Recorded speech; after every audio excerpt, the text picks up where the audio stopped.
Welcome back. It's time for Overlook Stocks. George Tsilis, senior markets correspondent, is looking at a rare earth stock benefiting from the U.S.-China trade war. All right, George, MP Materials, I think we said it was rising, but it looks like it fell 9% today. So tell us about this name here.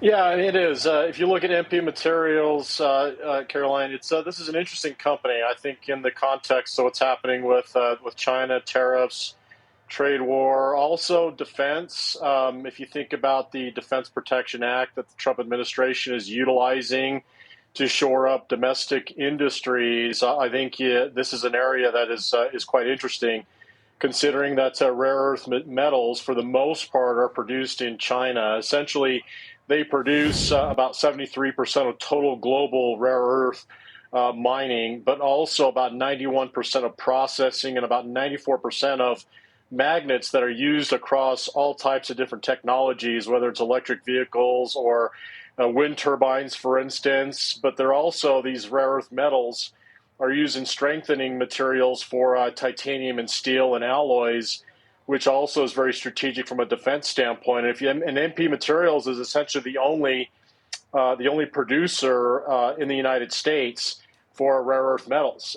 This is the California Mountain Pass mine, which was actually shut down and is now being recommissioned, going back to about 2015 or so, after it shut down back in the early 2000s, just because of competition from China, which is actually the global leading producer of rare earth metals. And I think this is an interesting situation where we know that tariffs typically are used to protect domestic industries that have strategic importance. I think this is one of those. I think the other thing is, if you go back to 2022, in the Biden administration, they actually secured a contract with the Department of Defense, which means that the U.S. seems to be wanting to stockpile these rare earth metals and materials for strategic purposes. Okay. And yes, it did fall today, down about 9%, but is still up 10% this week. So it obviously had a huge rally yesterday, although it went overlooked on my radar, and it's up about 60% year to date. So having a pretty good run. As we think about the continued price action for MP, and also just who some of maybe the peers or competitors in the space would be, who are those? Yeah, well, when it comes to the mining, this is the only player in the United States. When it comes down to processing, you have Chemours, symbol CC. They're also one of the players in the processing space. But I think what's important, too, about MP is that they're looking to actually capitalize on the entire value chain, everything from mining, which is the downstream, the processing at the midstream, but also the upstream, which includes production of magnets that are used in various technologies. So I think that's what they're expecting to produce coming into 2025 at the very end of the year.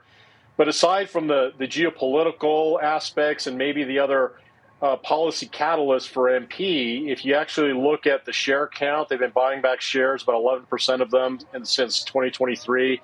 And they are expecting this year over $450 million in sales. Last year, or at least in the last 4 quarters, $204 million.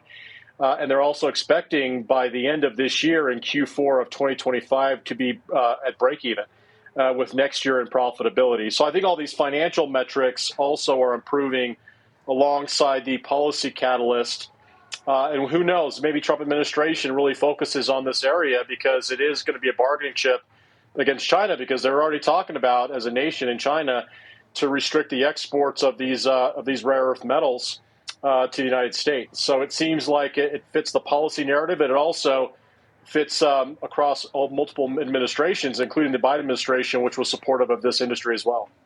Okay, all right. We'll keep that one on our radar. Only thing is, median price target $26 a share. It closed $1 below that right now.